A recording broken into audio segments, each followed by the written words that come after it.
50-50 ball. Touchdown, Huskers! Nebraska wins its 5th national championship. Giving you an inside look at everything going on in Husker Nation. This is the KLIN Husker Hour. Kicks and deals the 2-2 pitch. Swing and a miss. Strike 3. Jackson Brockett has the first 9-inning no-hitter for the Nebraska Cornhuskers since 1954, and he did it on his 12th strikeout. Sunset got it! Underdog and then one! Exclamation point! Pump the brakes! Now your hosts, KLIN contributor Cole Stukenholtz and sports director Nate Roll.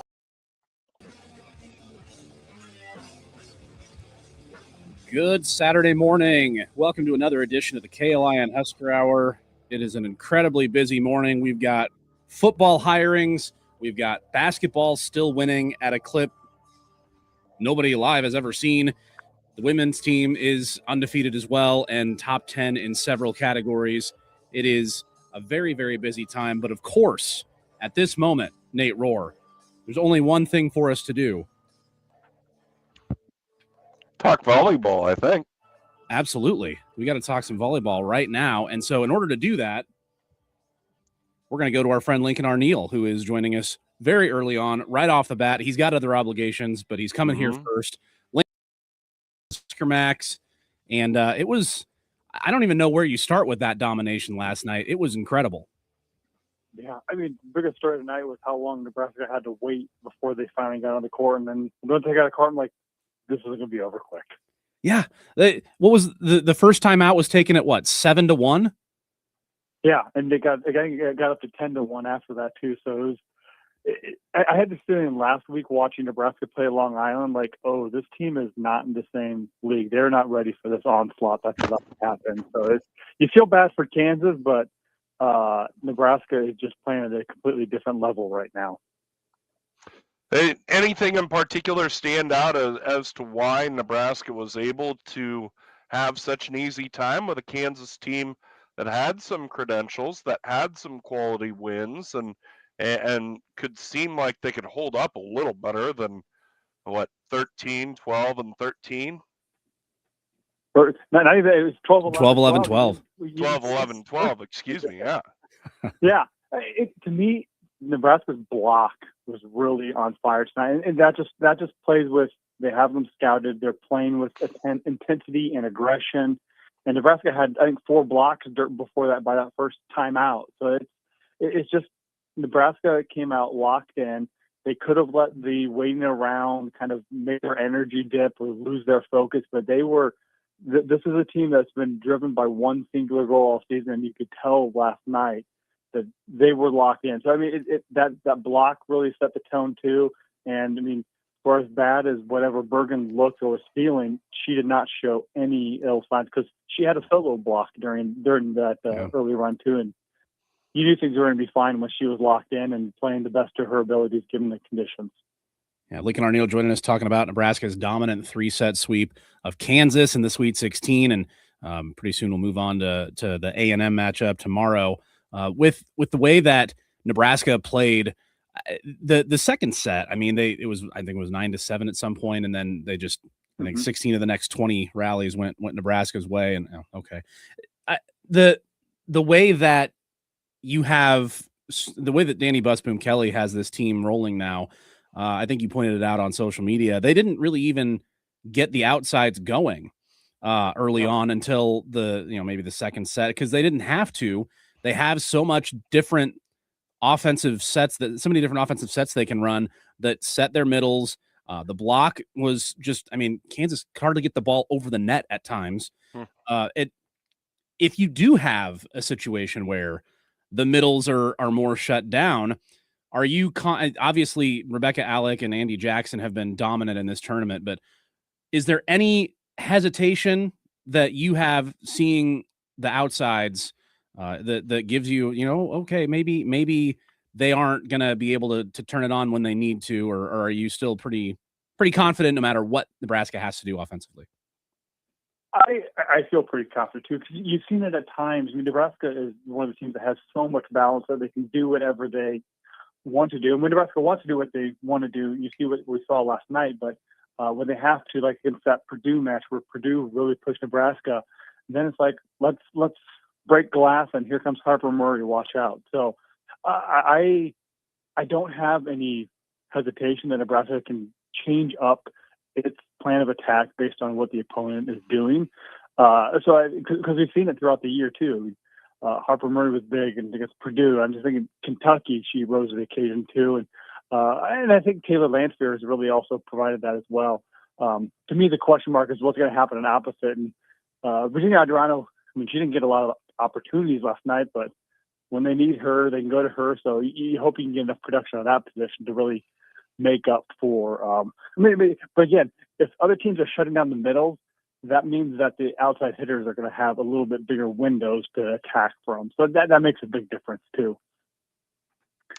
You look at what Nebraska was able to do last night, and just a very balanced effort in terms of, nobody had too many attacks. Nobody had double-digit kills last night. There may be some worry that maybe people aren't getting enough work to be in a rhythm. Any concern there? Or is it, hey, they haven't had to tax themselves with all the swings that, say, an Olivia Babcock has had to do, to where at the end of the year they're kind of dragging? No, I think Nebraska fans are trying to get worked up about something, if that's their concern, that their outside hitters aren't getting enough attacks. So I think that really this is what the Nebraska team is built on. It's built on balance. It's built on, all right, you're going to shut this path down. We got 3 other ways we can beat you. So I think that is how Nebraska is designed to beat teams, not necessarily just pound them to death by one dominant outside hitter or opposite hitter. So I think that that's helped a little bit too, because I mean, how many times has Nebraska been cruising and then in comes Mania Obetre off the bench to kind of relieve one of the middle blockers, or Ali Check comes in, or I mean, we don't see it anymore, but Campbell Flynn comes in just to get some run at setter as well too. So this is how Danny's built this team too, and that's how you get buy-in from everyone, from players 1 to 14 who are playing, is that their number can be called at any minute. And they're not just a glorified practice player, that she's going to reward them for what they do to make this team better. Talking Husker volleyball with Lincoln Arneal as Nebraska moves to 33-0 on the season, sweeping Kansas in the Sweet 16. All right, so they've thrown Hans Gruber off of Nakatomi Tower, and now it's on to Texas A&M on Sunday. Trev Alberts is back in town. This is an A&M team that they beat Texas earlier in the season, who's 1 seed. Obviously, they took down the 2 seed in Nebraska's region last night in Louisville. What is Nebraska going to see in this Aggie squad when they see him tomorrow? They're going to see another team that's very confident in their abilities. They have multiple areas that they can attack you from. They got one of the other better middle blockers, and Afenakala. And Logan Lednicki is also a National Player of the Year semifinal. So they're confident. They feel like they're a team of destiny. They had a little piece of paper sitting next to them, said go out and do big things, or good things are going to happen. And heck, they pulled off a reverse sweep against Louisville, and the crowd kind of pulling from. So they're also very multiple, very athletic. And Nebraska had a chance to see them. They were in Lincoln a year ago, so they're not going to be intimidated by the crowd. They've already played 2 matches in here with pretty much the same core. So it's a very good team, and I think this is one of the bigger challenges of the season, which is what you expect when you reach the Elite Eight. Would it do Nebraska some? It feels like I'm really trying to find a way to make this not a dominant run for Nebraska. Would it do them some good to maybe be challenged in a set before heading down to Kansas City and make sure they can, make sure they're not so bumped off course when somebody finally puts up a fight against them? Yeah, I mean, I think Nebraska's been pushed. I mean, don't know how people realize that Matt Olmo was joking yesterday or this week when he said the Big Ten was down. Yeah. But I think the Big Ten's really tested Nebraska for this too. I mean, they get every team's best shot every year. So I think A&M will push Nebraska too. And if Nebraska is able to pull off a sweep and kind of run away with the match, I think that's all the more credit to Nebraska for the level that they're playing. Is that, I mean, A&M, I think I had them in my rankings, they're top 5 or 6 team in the country too. They're not what they should be. They're not number 9 overall seed. They're much better than their seed indicates. So I think that it's more credit to the level that Nebraska's playing if they don't get pushed. But if they do get pushed, yes, I think you learn the lesson you can too, but and carry that forward because they're getting more competition in Kansas City should they survive. So I think you can make a case for whatever happens, and Nebraska will benefit from it. But if Nebraska is playing at the level that they're capable of, they should be partying Kansas City next week.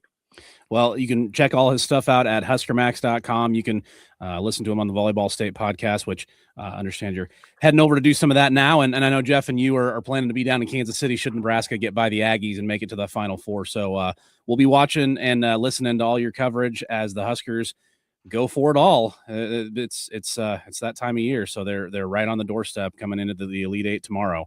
Thanks a lot for the time this morning, Lincoln. You bet. Thanks for having me on, guys. Appreciate it. All right, Thanks, Lincoln. Lincoln Arneal on the volleyball as always, and looking at this Elite Eight now as it's set, Nate, Nebraska has played already 5 of the other 7 teams, obviously beaten them. They were going to play at number 6 tomorrow, and if you get your wish, and I think probably mine too, and they play Texas in the final, they will have met all 7 of the other Elite Eight teams in this season with a chance to go 36-0.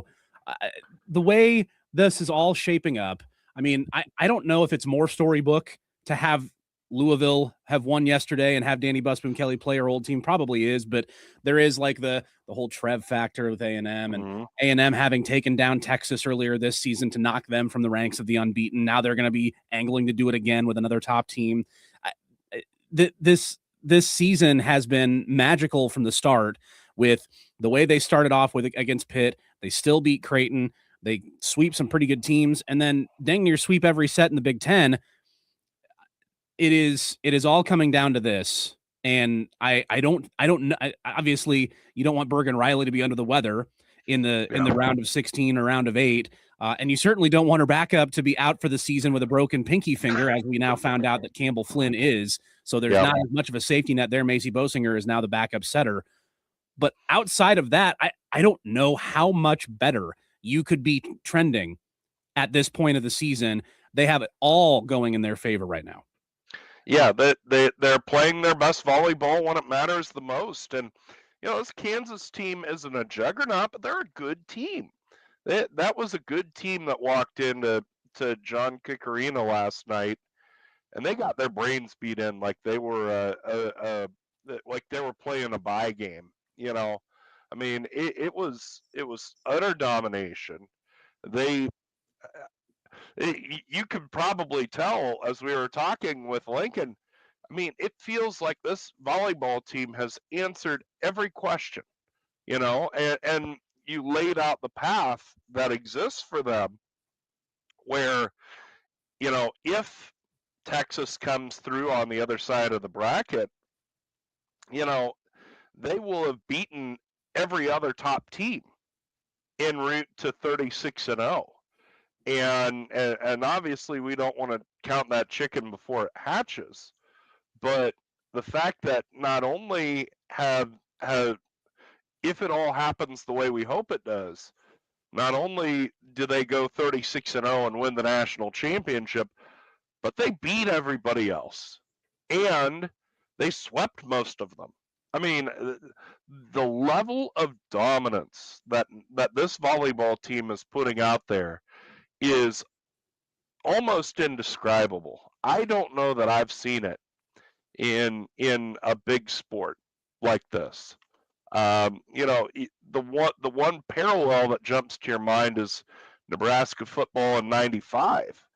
But even there, you're talking about, they trailed after a quarter in the Fiesta Bowl, and there were a couple of games where they were slow starting, and they only beat Washington State by 14 points. I mean, this might be the most dominant team in Nebraska athletics history if they can finish this, and we don't want to take that for granted. But they're playing in a way that makes you believe that something would have to go very, very, very, very, very, very wrong for them not to finish this off to not get the national championship and to not go undefeated. And you're talking about storybook seasons. First year of Danny Busboom Kelly, doing it in Kansas City, which is not quite the home game that Omaha is, but pretty much. Pretty close. I mean, it'll be pretty red down there. We'll see next weekend how red it is, and I've got a feeling it's going to be pretty red. But to do it all in year one and to play this well and to hold the whole thing together, this belongs maybe on the highest shelf, maybe the greatest season in Husker athletic history. And I do not say that lightly. Don't get me wrong here. I mean, you have two football teams that have legitimate claim as two of the greatest college football teams in history in 95 and 71. You have another undefeated volleyball season. This might surpass all three of those. I think if they can finish this off, and at this point, it's tough to see a scenario where they don't. Yeah. No. Hey, Britt Prince and Rick Mass might have something to say about that too. But you know what? Dare to dream. I mean, yeah, the greatest season in Husker history right now. I mean, let's go all sports. Yeah. Maybe it'll just kick right into the Las Vegas Bowl. Who knows? Now you're talking. It is going to be quite the weekend, and then quite the week ahead. Nebraska and A&M is tomorrow. First serve at 2:00. Pregame coverage right here on KLIN is going to start at 1:00. It's Nebraska and Texas A&M, and Trev Alberts is back. And then, obviously, you've got basketball tomorrow and today. Nebraska men and women in action. We've got football news to get to as well. You can join us on the StreamYard. Kenny Larrabee has us up there. You can check out the YouTube, Facebook, and Twitter pages for KLIN, also the Husker Hour Facebook page. And, come join us. It's going to be a fun morning. We've got more to come right after this, so we're going to chat more after a break and come back with Nate and I right after this here on the KLIN Husker Hour. This holiday season.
Basketball, baseball, and beyond. This is the KLIN Husker Hour on 1499.3 KLIN. Big thanks to Lincoln Arneal. We already had him on Volleyball State, Husker Max.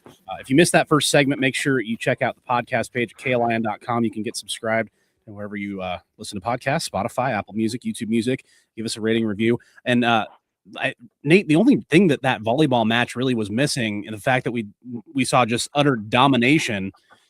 Rebecca Alec could have gotten popped in the face and been walking around with blood in her mouth, like pumping the crowd. Oh. Like, that's all it was missing, right? Go bare gel on them. Like that moment with Pinnacle Bank Arena and potentially the next like Casey style emotional leader for Hoiberg's bunch, and his interaction with the crowd, the way he was finally hitting shots and getting everybody fired up.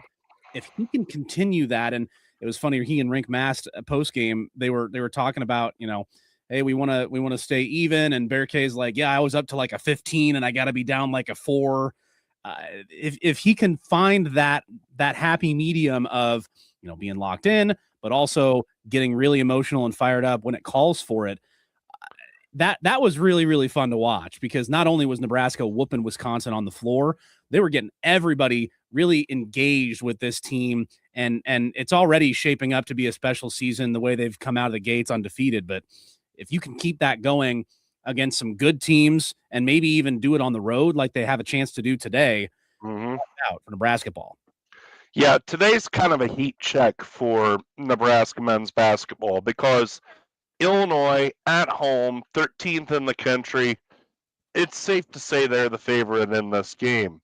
And I hope people take it the right way if Nebraska loses. That, look, that's a really good Illinois team, and winning on the road in the Big Ten's really tough. But through 10 games this year, you like what this men's basketball team has shown you. They have an uncommon level of toughness, I think. And it's because they're a veteran team. It's because in some cases they've been around each other for a while. I mean, Rink Mast is in his 3rd year here. Bjerke is in his 2nd year here. Hoiberg's been here the whole time. Jacobson's been here the whole time. And so the things that make you give greater effort, the things that make you play through getting your nose bloodied, they exist on this team. And so it's a credit to Fred Hoiberg, it's a credit to his staff, and it's a credit to those guys in that locker room that they've built that culture, and they have made this thing into a place where they can lean on each other to be tough, to be aggressive, to do what needs to be done. So it's a really encouraging step. I was a little worried about that Wisconsin game, just which sounds silly now when you look back on the box score, but that Wisconsin game, you figured the Creighton game was a really emotionally taxing one. The Creighton game had everything kind of intersect for a great atmosphere and everybody to be juiced up. And Wisconsin, it was a midweek, late night game, which sometimes you can be fighting an uphill battle in terms of atmosphere. But I think the fans have bought into this team, and Nebraska played off it and played really, really well, in part because of the atmosphere, and they were able to really dominate that game. But you just love the idea that Nebraska out-toughed Wisconsin, because in the 2 major men's sports, football and men's basketball, it's easy and safe to say that for over a decade, Wisconsin has out-toughed Nebraska. Well, now you can throw that away. I mean, Nebraska football, the last time they played in Nebraska men's basketball with the performance on Wednesday night. So a lot of reason to feel good about this bunch. Like I said, going to Illinois and winning that game is a tall task. But I think if you would have asked somebody on October 1st, hey, 10-1, would you sign for that? I don't know that there'd be a person in this state that wouldn't have. So, hey, you want to win it?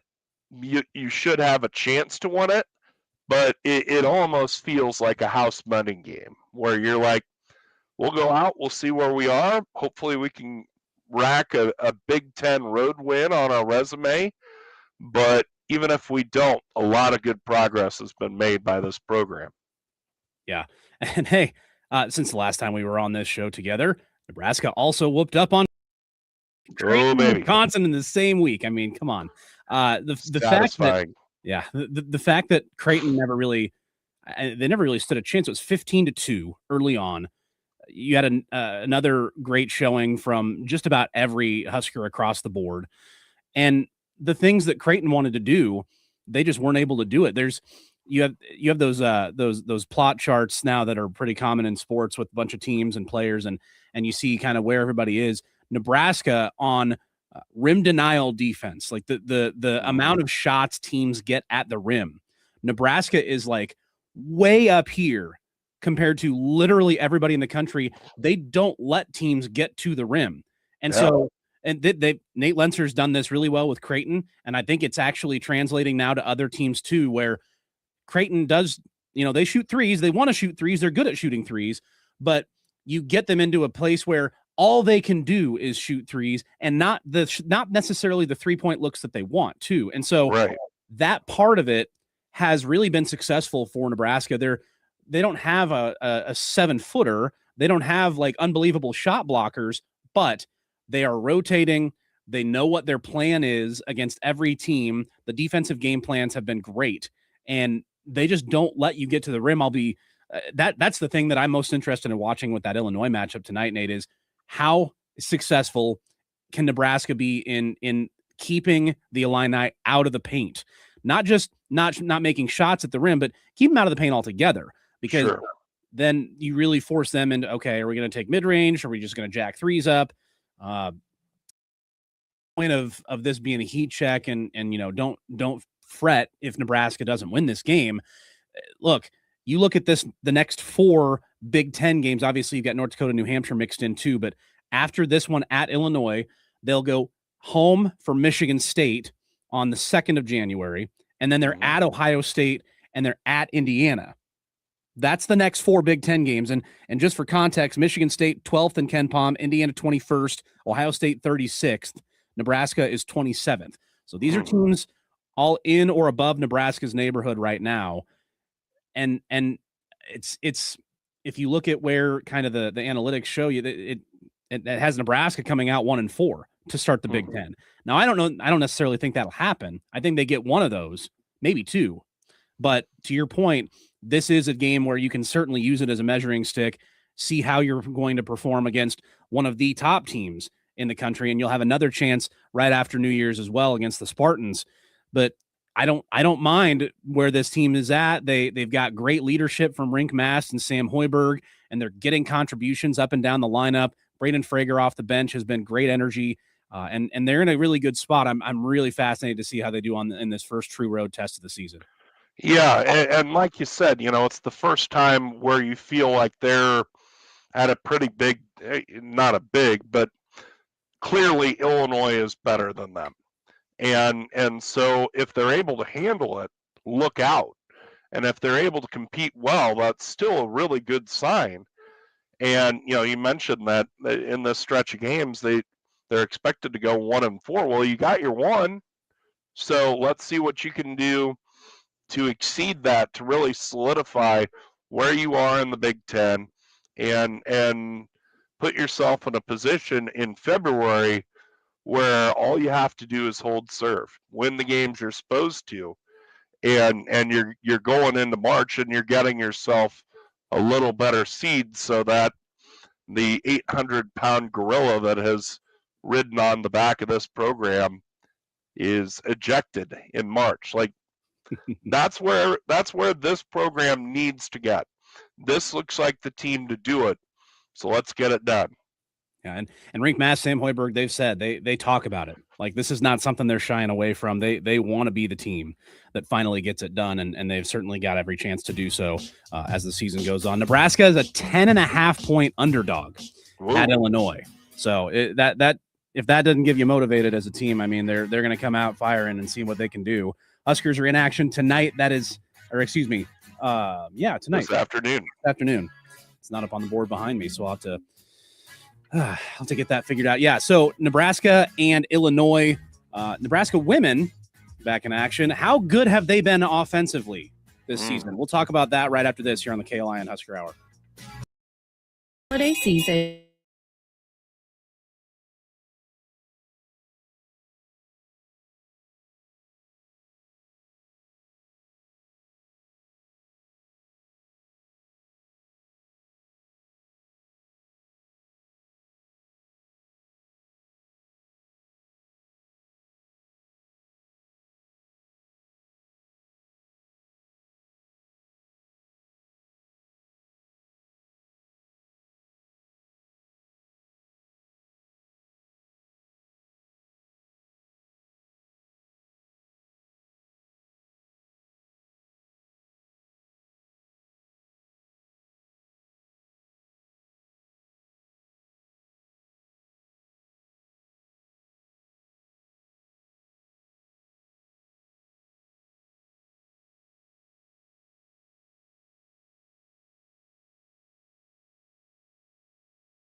Current and former Huskers, and those that cover the Big Red.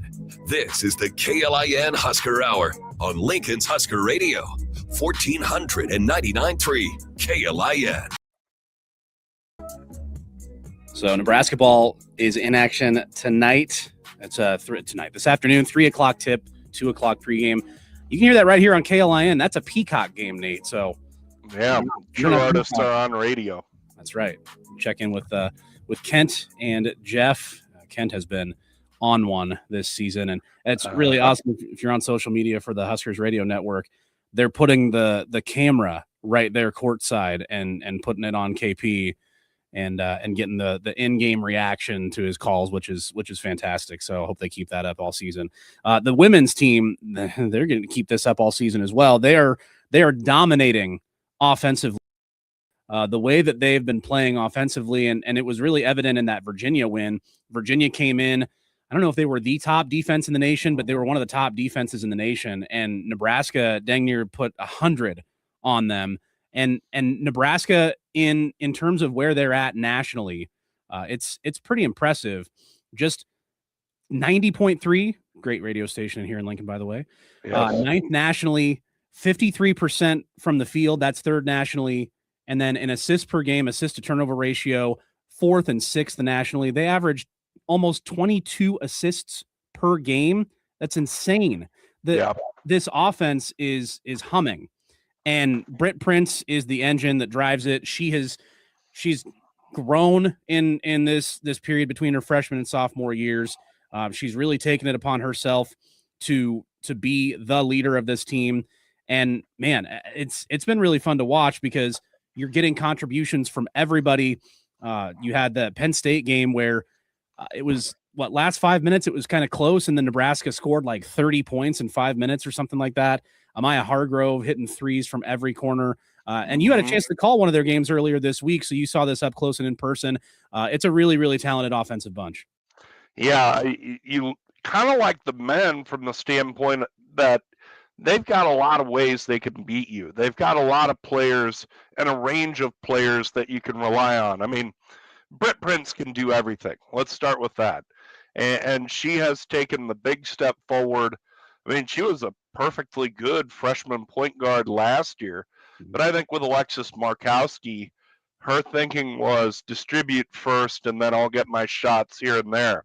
She's looking to score now. She didn't And that UNO game that you bring up, she only got 8 points, but she only got 8 points because she was the total focus of their defense. I mean, they were doubling her, they were triangle and twoing her, they had people on her from the minute she walked out of the locker room. So, no disrespect on her for scoring 8 on Omaha, but you think of the posts that they have. Petrie and Bojan can get it done. Amaya Hargrove's really taken a very nice step forward this year, and she's somebody that can score in and out. So you really like what you're getting up and down the roster. And then, you assess that with, Natalie Potts isn't back yet. And you're going to get some scoring from her. Callan Hake had a great game. She heated up from outside. So just this team has so many weapons at its disposal. And, we're talking about the offense. It starts with their defense. I mean, their defense is so pesky. Haley Weaver's really stepped in and done a nice job as the pest on defense, and really messed up other teams' offensive sets to where they never get in a rhythm, and to where Nebraska's dictating pace, and then they can get something going and do what they want offensively. So right now, this is a really solid team, a well-connected team, and you like where they're heading and kind of what they've been able to do. The only shame of it is that they've gotten only one conference win during this hot streak to start the season, and as well as they're playing, this might be the year where you want them to play 2 in the league right now. But a lot to feel good about with where this program is going. And as we talk about volleyball and we appreciate what they do, let's not lose women's basketball in the weeds here, because Amy Williams took over this program, and the final Connie Yori years were a mess. It was in a really bad place. After, we should note, Connie Yori had a very successful run here, but it just didn't end well. And Amy Williams has done a nice job of taking this program from those difficult times and building them as well as Yori's teams were, and if recruiting rankings are to be believed, even better. So I think this program is tracking very well, but she certainly built something this year that could really make some noise. Yeah, and we just talked about how the men's schedule lines up with the challenge next in the Big Ten. As the women look at their schedule, you got Illinois State tomorrow. That's an 11 a.m. tip. That's going to be over on the bone because it might conflict a little bit with pregame for volleyball. Right. Cal Baptist after that, and then number 16 USC. That's here at home, and then at number 11 Iowa on New Year's Day. So those are the next 2 Big Ten games for Nebraska women. So both the men and the women. They have had their hot starts. They've gotten off to undefeated seasons to begin this 25-26 campaign, but they're really ratcheting up the competition. So it would not be any shame to be looking at a loss coming up next week. But still, they may have a little bit more to say as the season goes on. So that's what's ahead for Nebraska women. What is going on with the football team? We haven't talked about them yet. Some more coaching news announced officially, plus coaching news on the other side of the Las Vegas Bowl matchup. Not sure how that might affect things going forward. Plus, what's going to happen with this roster? Still no clarity on the 2026 quarterback situation definitively. There's a lot to talk about on the football side. We're going to do that. Plus, we will circle back around to volleyball and get you ready for that Elite Eight matchup with Texas A&M tomorrow. Trev Alberts is back in town, of course, and it is a chance to go back to their 3rd straight Final Four with this stellar junior class. That's all coming up here on the KLIN Husker Hour. Stay with us. Let us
Your Saturday morning source for everything Huskers is right here. You're listening to the KLIN Husker Hour on Lincoln's Husker Radio, 1499.3 KLIN. Well, busy week for football hirings as Nebraska officially announces new defensive coordinator Rob Aurick and new offensive line coach Jeep Wade.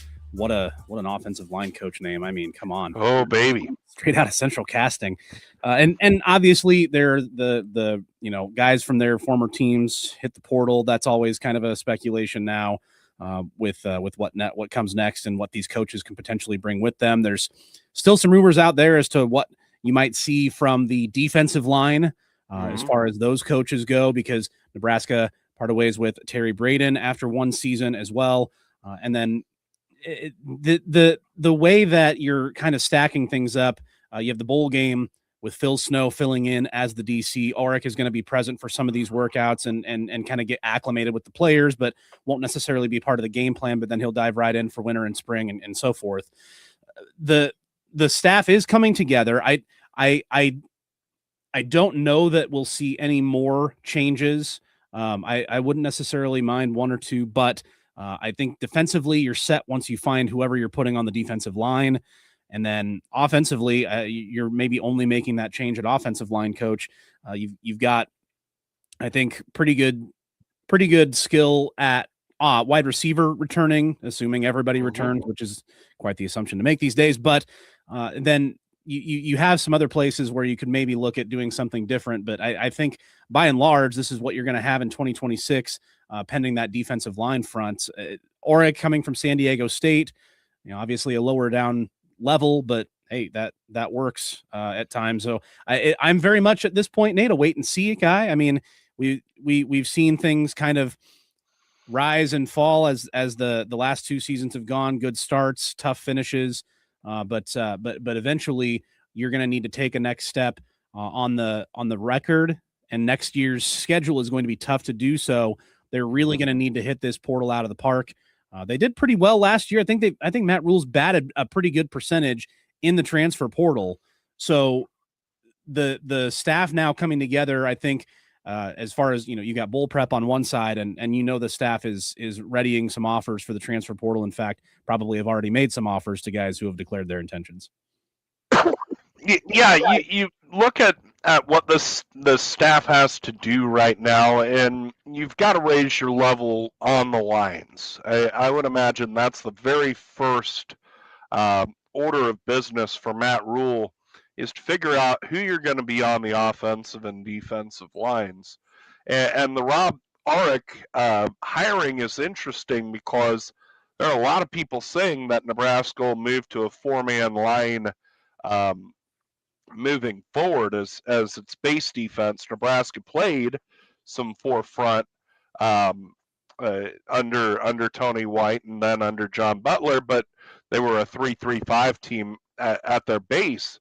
And I do think that's a good move. I was interested when they went to a three-man line because I thought it could create some issues for opposing quarterbacks, but as far as who the fourth guy was going to be coming on pass rush, but it leaves you really susceptible on the run. And the teams that have committed to running the ball against Nebraska have been able to do it the last 3 years, and especially last year. So I just think it's really tough to find the nose tackle that you need to play that style, to say nothing of the defensive tackles. So I think the four-man front sets things up better for Nebraska. I do have some questions about Aurick's credentials. He had a great year this past year with San Diego State. That's not to take anything away from him, but it's only 1 year. And I think that was one of the real issues with John Butler, was the fact that, he'd only been a defensive coordinator 1 year prior. He had a lot of experience as a position coach, but he'd only called signals for 1 year. And I don't know how many times this year I would look at Nebraska on defense, and while the opposing team was already coming out and basically set up to run their play, they'd still be standing up looking at the sidelines looking for the signal. And that just speaks to the idea that they were thinking too much. And Matt Rule has said more or less that point, that Nebraska defensively was doing too much thinking and not enough attacking. Yeah. So it'll be interesting to see, one, if Oric can get the plays in quicker to where guys are able just to set up and go. And then two, if that's the mindset, I would assume, because of course, that's what Rule has highlighted that he wants. I would assume that that's his MO, but we'll see. So the DC hire, I think is good, but I don't feel quite as good about it. I am really excited about the Jeep Wade hire, not just because of the cool name. I mean, he's got a Power 4 conference track record as somebody who's able to build lines that can run the ball, as somebody who can build lines to protect the quarterback. I think that's a home run hire. I feel really good about that. Yes, Nebraska's going to have to get him some material. You lose Rocco Spindler. You need to figure out what you're doing at the other tackle spot across from Pritchett. But I feel really good about the offensive line hire. I think Oric will be good as defensive coordinator, but I'm less sure there. Yeah. To your point, he called defenses at lower levels. This is his only year calling it at the Division I level. Right. 2 seasons at San Diego State, DC this year. He coached the edge players the year before. And all the competition pieces, factored in a Mountain West versus the Big Ten. But I think it telegraphs Matt Rule's thinking when you look at what Oric's defense was good at last season. Number 1 nationally in red zone defense. Yeah. And still 3rd in pass efficiency defense. But this guy was a line coach, and they only allowed 3.2 yards per rush, 16th nationally. So what was Nebraska not very good at this year? They couldn't stop the run, and they couldn't stop teams when they got into the red zone. So I think it's pretty clear what Rule wants to do with this hire. I think he went out and got somebody who was good at it. And look, Butler, he was a DB's coach. That was his background. That was what he did the year before this season. What was he good at? He was really good at stopping the pass. That's great. How well did it work when you played the really good teams in the conference? It did not work well at all. So this is the pivot. I think it's a very smart move to look at that, to make that your strength after having a more secondary focused, more pass game focused coach that you're moving on from. It's that classic, hey, we got rid of this coach. What was he bad at? What was he good at? Let's do the opposite now, right? So you want to be good at everything, but you want your focuses to be things that you struggled with, that you can really improve on, that will be most impactful to the team going forward. The other coaching news on the Utah side, Kyle Whittingham announced he is stepping down from Utah. He could end up going somewhere else, but parting ways with the Utes after 21 years. So, hey, Utah's already a 14-point favorite. Why don't we also send out the coaching legend in style against lowly Nebraska? Look, it was always going to be a tough matchup depending on who ends up playing for Utah. There's maybe some chatter that their quarterback might not play in the game. Who knows, right? This is a weird era of college football, and the bowl games are kind of under attack at the moment. But assuming that everybody plays that Utah has in their skill set and in their scheme, and especially the guys who are good at running the ball and blocking and throwing, it's a tough matchup for Nebraska, especially based on what Nebraska struggled with defensively this season. Yeah, and Whittingham retiring was not the news we were looking for. I think it's news we expected. There was some talk that maybe he was going to retire after last year, but they didn't have as good a season as they were hoping for, so he stuck around for one more year. But, this Utah team, I've said they're Iowa West, and maybe that's an oversimplification, but what they're good at, what their MO is, what the soul of their program is, they have a lot of similarities with Iowa. And, I expect them to play really, really hard for Kyle Whittingham. Whoever plays, they're going to spend it. And I suspect the bowl practices will be really focused. I suspect that they will be as sharp as they can be. And what worries you is they do well what Nebraska does poorly. So it's a bad matchup. You assume they're going to be at the top of their game. And the other question is, where is Nebraska? I mean, we don't know what tweaks Phil Snow is going to make to this defense to try and address the deficiencies that popped up in the last 2 games. And I know they're just totally temporary, spackling overhauls for one game. Yeah. But what tweaks is he going to make to try and get Nebraska in a little better position to slow down a Utah team that seems set up to beat them?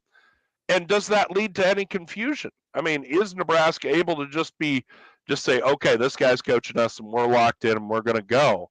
And that worries me a little bit. And no knock on Phil Snow, no knock on the players. It's just a factor that I think could be an issue.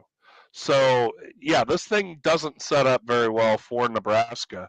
And there is a way that this goes bad for Utah, but where they had the coach in waiting in-house for a whole year before this, I assume they've kind of workshopped what their staff is going to look like moving forward, how things are going to look moving forward. It'd be one thing if this were out of the blue and maybe guys are running power plays and trying to assert their dominance over position groups or make their case for coordinator or wherever the case may be. But I think this plan was always in Kyle Whittingham's back pocket and has been for a year or so. Yeah. And now it's just going to be executed, and I worry it'll be executed on Nebraska. Yeah. Well, you also have the offensive storylines of you don't know how healthy TJ Latif's going to be on offense. There's no Rocco Spindler. There's no Emmett Johnson. You have Dasan McCullough said he is going to play in the bowl game. He didn't like the way the Iowa game ended. So you'll have him, even though he's declaring for the draft. He'll be a factor on that defense. And Williams Nwaneri is excited to use this as a springboard to 2026. So there are a couple talented guys on the defense going to be available for Nebraska. And that one is, of course, New Year's Eve. So a little bit of runway before we get to that game, but not a lot of time before Nebraska volleyball takes on Texas A&M in the Elite Eight. That one's tomorrow. We'll give you our final thoughts heading into that one when we come back and get you ready for the weekend on the Husker Hour. You're listening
This is the KLIN Husker Hour on 1499.3 KLIN.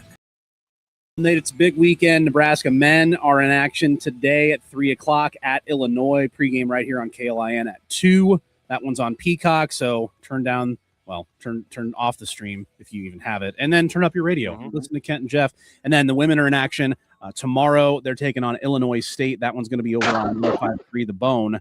11 a.m. tip-off, 10:30 pregame on The Bone. And then, of course, the main event, Nebraska Volleyball, right here on KLIN. That'll be a 1 o'clock pregame with a 2 o'clock first serve. Nebraska versus Texas A&M with a trip to the Final Four on the line. It would be Nebraska's third straight trip to the Final Four if they make it, and they would continue this perfect season.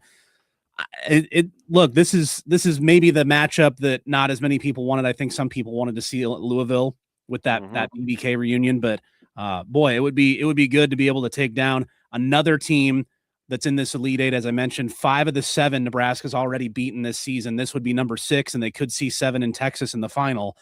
It's for all the marbles. It's the last game in Lincoln, and if you win, you go to KC with a chance to win an Natty. Yeah, and you wonder how much gas Texas A&M still has in the tank. I mean, to come back from 2-0 speaks to the toughness that they have, but that's also just 3 more sets that you had to play, and they were all close sets. So I mean, they get 24 hours to recover, which is the good news, but that was a lot of mental strain, that was a lot of physical strain, and the level at which they're going to have to first prepare, and I'm sure they're doing that right now, but first prepare, then play against Nebraska. I think that wear and tear will add up. You think Nebraska sweeps them? Yes. Me too. Huskers sweep. I don't think a set gets to 20. Oh, A&M gets to 21 in one of them. I'll say that. Okay. I know. I sound like Bill Swirsky on Superfans. Yeah. All right. Huskers 74 zip. Yeah, that's right. All right. Thanks to Lincoln Arneal, Kenny Larrabee, and Nate Rohr. I'm Cole Stukenholtz. Husker Volleyball tomorrow for the Final Four right here on KLIN at 2 o'clock. Go Big Red.